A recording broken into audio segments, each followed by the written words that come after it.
we're gonna find Naomi? We're gonna find Naomi.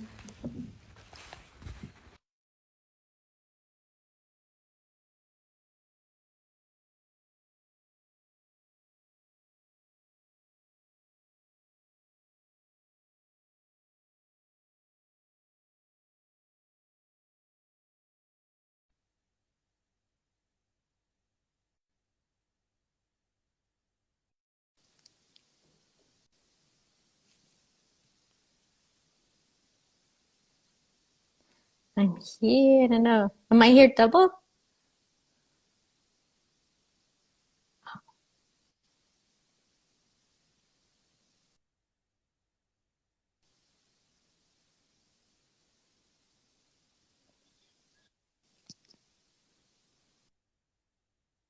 Let me try to see.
Hi.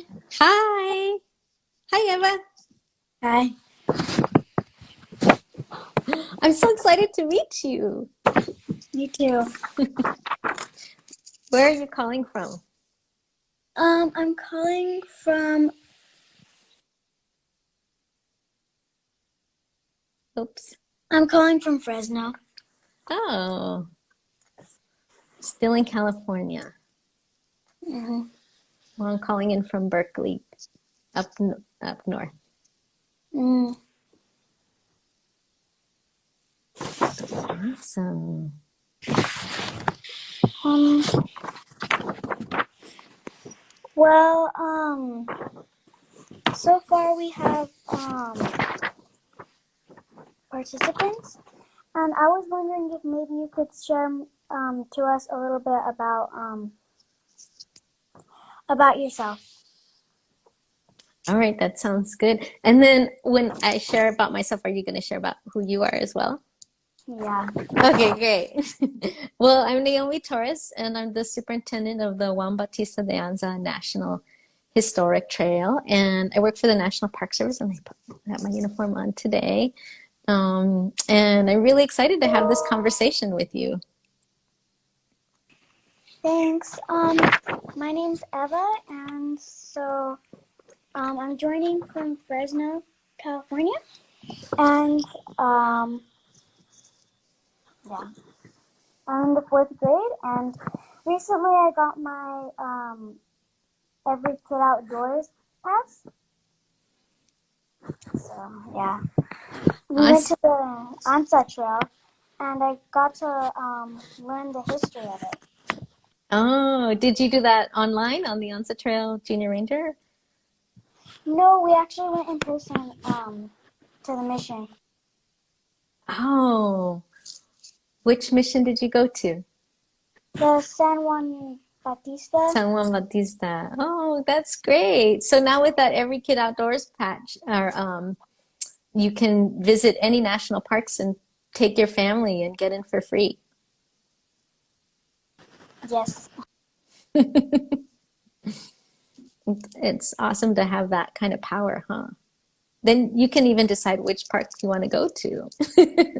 I know, right? What would be your first one?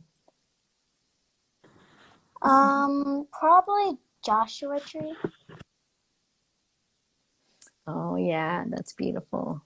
And close by too. That's probably, is it the closest one to you? I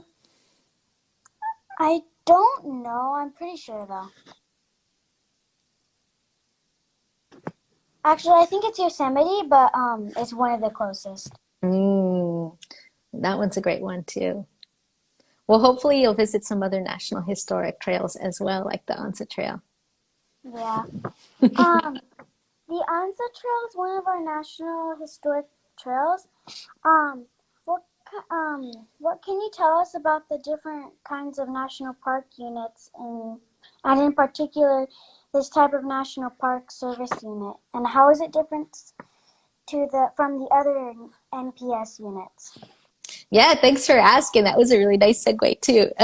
So the Anza Trail is part of the National Trail System, and the National Trail System was created. It's separate from the National Park System, so like what you might know of national parks is that there are places that are set aside because of their natural or scenic value and or historic value.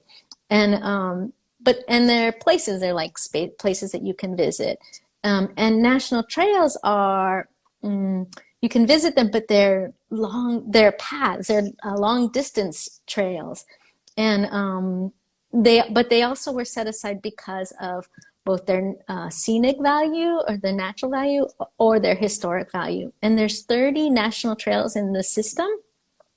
19 of them are historic, and they include the Juan Bautista de Anza National Historic Trail. They also include trails like the Selma to Montgomery Trail, which commemorates the civil rights and the walk from Selma to Montgomery. And then scenic trails include trails like the one in California is the Pacific Crest Trail. And then one of the first trails that was created was the Appalachian Trail. And those were set aside where sometimes you hear about people walking the complete route of those trails. So they're similar to the national park system, only these are trails where they cover a long distance and a path. Interesting. What do your primary responsibilities include as the superintendent of the Juan Bautista de Anza National Historic Trail? Wow, it's a lot. So the Anza Trail is 1,200 miles long, and it starts from Nogales, Arizona, and runs up to just south of Phoenix to Yuma to Los Angeles, and then to Santa Barbara, and then kind of cuts over up kind of follows along the 101 to San Francisco. And it commemorates a route taken by Spanish colonists in 1775-76 to found the Presidio and Mission of San Francisco. So that's the route. And our work is, there's just a team of 3 of us that work for the National Park Service on this. And really our primary work, we administer the trail. We don't manage it because we don't own any lands. So it's all done in partnerships with organizations, land managing agencies, cities and counties all along the trail, to both share the stories of the expedition, the Anza expedition, and also the broader stories of the area, including the Native American communities that were already there when the expedition came through. So our work is to both reveal and share the stories, as well as mark the trail. So either on the highways as you can drive along it, or get some trail on the ground so people can walk the trail locally. Just like you did kind of along San Juan Bautista and visiting those sites. Yeah. You've worked at an interesting sites over the time with National Park Service, including like the Alcatraz, the former prison in the middle of San Francisco Bay, and the Rosie the Riveter National Historic Park. What special bonds have you formed with these places and national historic centers? Wow, that's a good question, and you've done some homework. Yeah, my first job was on Alcatraz, and I think all of these sites, Alcatraz, Rosie the Riveter, those especially are really special to me. I think my interest, there's a broader narrative of these sites, you know, Alcatraz being a prison, and Rosie the Riveter, the home front, commemorating the home front effort during World War II. But my interest in those have always been about the stories that you don't normally hear, and often the stories of people of color. In Alcatraz, after the prison closed, there was an Indian occupation and a real fight for civil rights by Native peoples in the who had been relocated into the San Francisco Bay Area. And while I was there, we worked on an exhibit to share that story because it's such an important story as well. And also Rosie the Riveter, the efforts of people of color who came to Richmond and who worked in the home front effort, and they changed their lives. Many people, Latinos from the Southwest, African Americans from the South, who came to find work, and then eventually settled here into areas where there was a home front effort, like Richmond and San Francisco and the Bayview Hunters Point area. So it's those stories that I love, because sometimes they're connected to my heritage or things that I'm passionate about. Yeah, you shared in a Bay Area Reporter article in 2016 that the National Park Service has worked with the Mexican state of Sonora to understand the people and culture that influenced Northern California. Can you tell us more about that? Yeah, wow. That's you did a lot of homework on that. Let's see. So the Anza Trail, I did this have done this on behalf of the Anza Trail. The story of the Anza expedition begins in what is now the state of Sonora. And the formal expedition began in what is called Orcasitas, Sonora, which is just a little northeast of Magdalena, which may be a town that some people may know of. So 1/3 of the Anza Trail is in Mexico, and it's really important to share that story. In the families that came from Sonora and from Sinaloa, ended up in the Bay Area, and so it's really important to know that. So we've reached out, we've done some work. All started with academics doing some research and some about the lifeways in the 18th century. And then in partnership, just like with the Anza Trail, because so much of our work is in partnerships and with volunteers, a very strong partner and volunteer, Phil Valdez, had reached out to representatives in Sonora, and especially representatives from the towns of Arizpe and Banamichi, who were they were in the Chamber of Commerce. They were really interested in sharing their story and their connection to the Anza Trail. They wanted to bring people down and really kind of change what people think of Sonora, because it gets a lot of bad press, given that it's a state along the border near Arizona. And so the state of Sonora and the tourism department was really excited to hear that we were interested, and they developed some interpretive waysides along the path down there. We worked with them, and then that interest grew.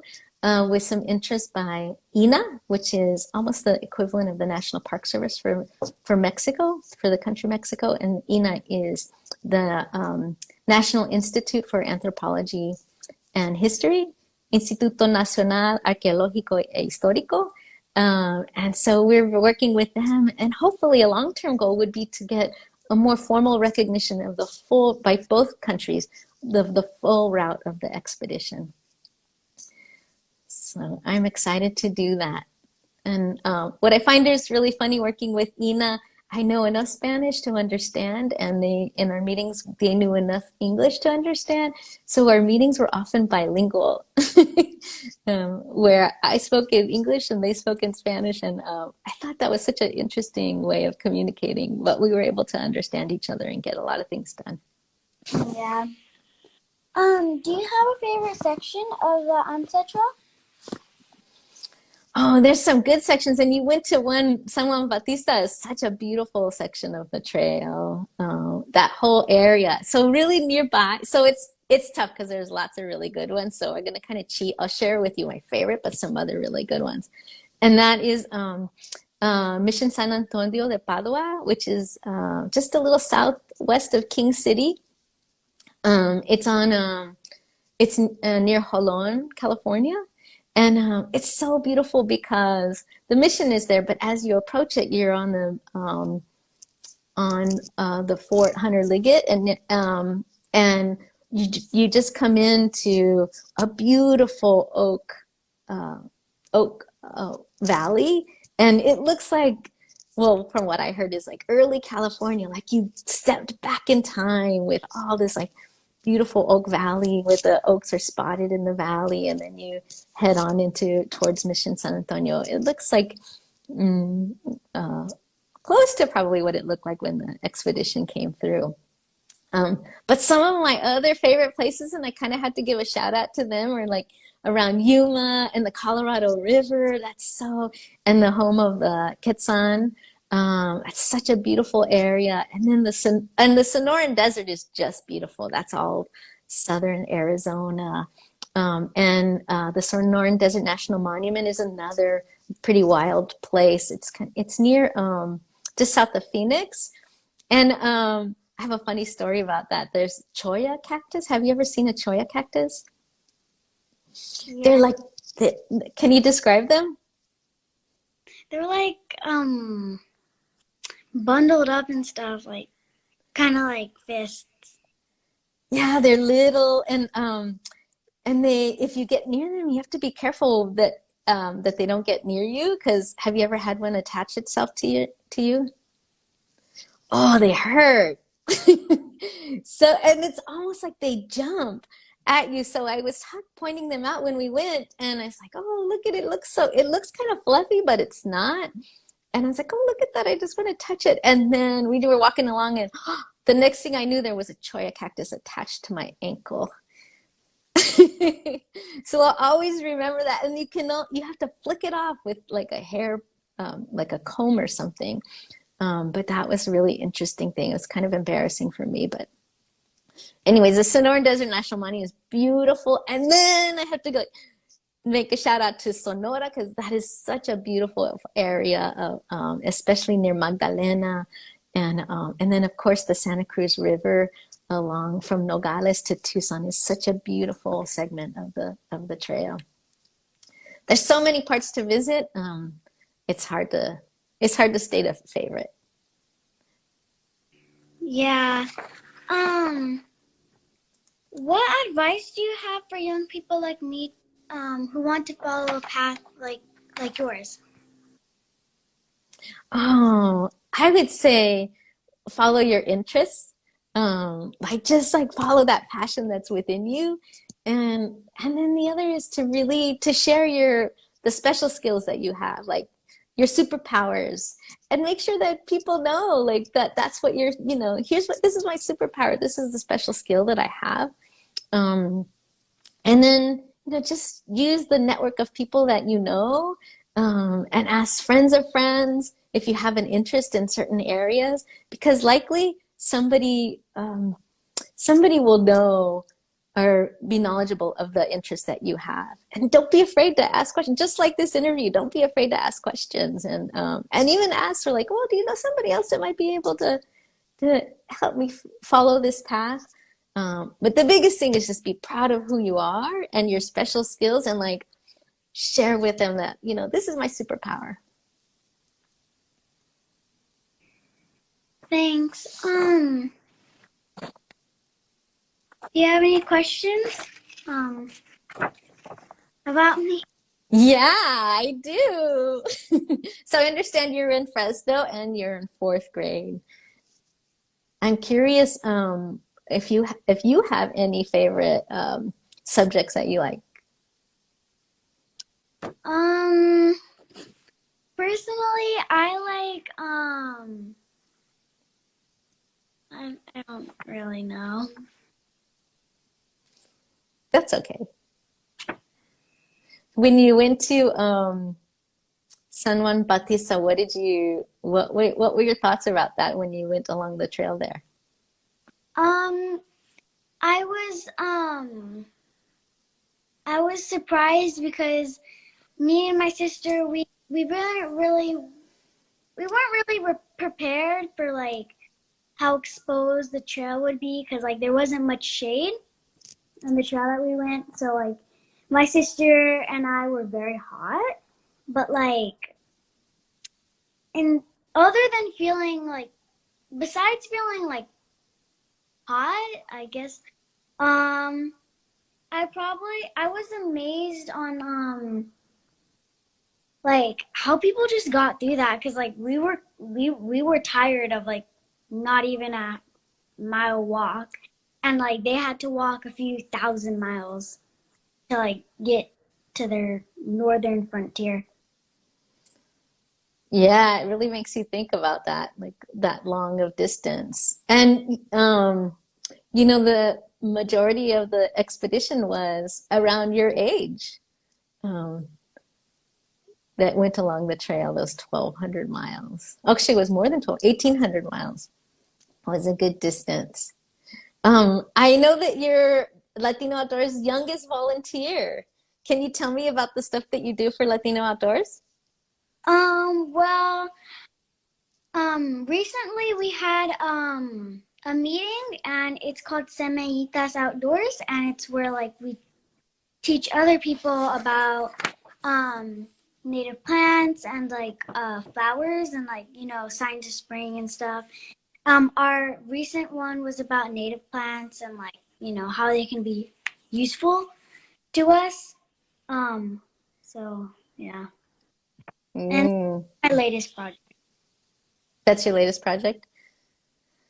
Is there a native plant that you find really interesting? All of them are very interesting, but personally, I like I find the buckwheat very interesting, because you can, I don't know, like it has little like things on the top, and it's like little pom poms, and like when you feel them, they're kind of bouncy.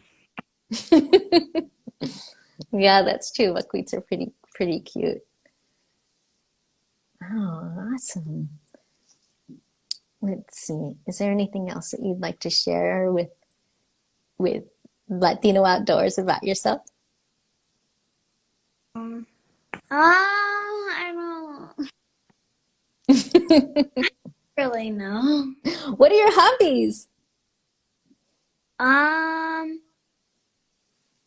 uh, I don't know yet. All right, I have a question. Did you have to convince your sister to go with you on the hike? Was it Yeah. hard? Was it hard to convince her?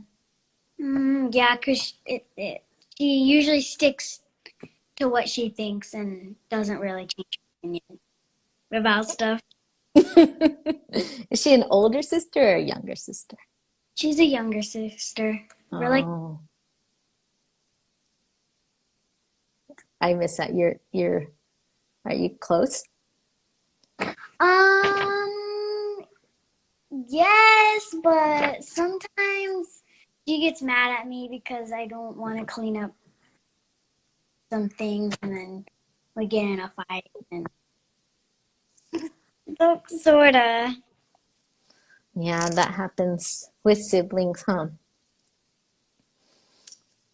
So what's next for Semita's Outdoors? What are you gonna do next with them? Mm, I don't know.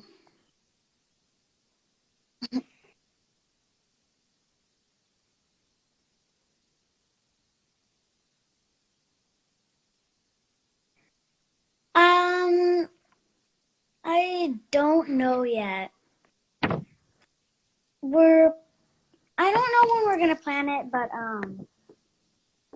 yeah. Can you share a little bit about Semita's Outdoors? Who's in the group with you? Ruby Rodriguez and her name's Aurora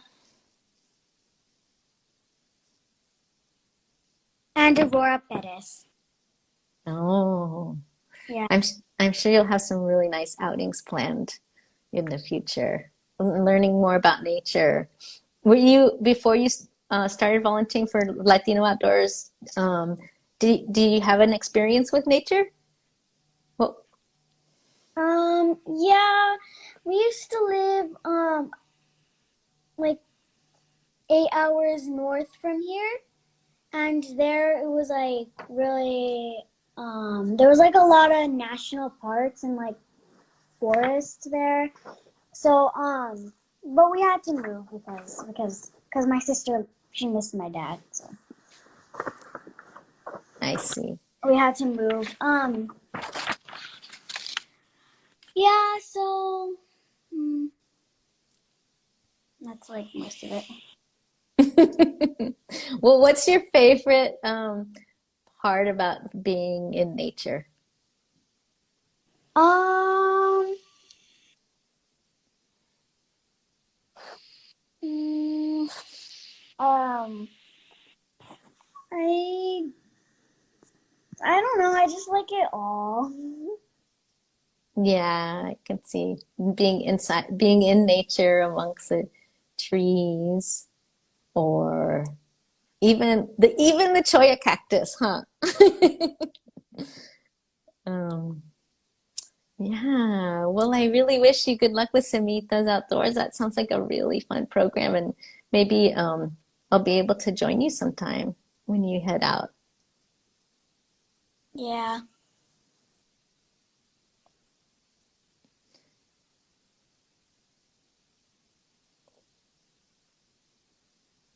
Thank you for joining. So yeah, thank you for. Yeah.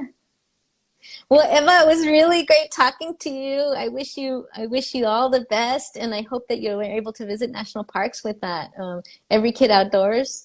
And um, what is it? Is it a badge or it's a certificate?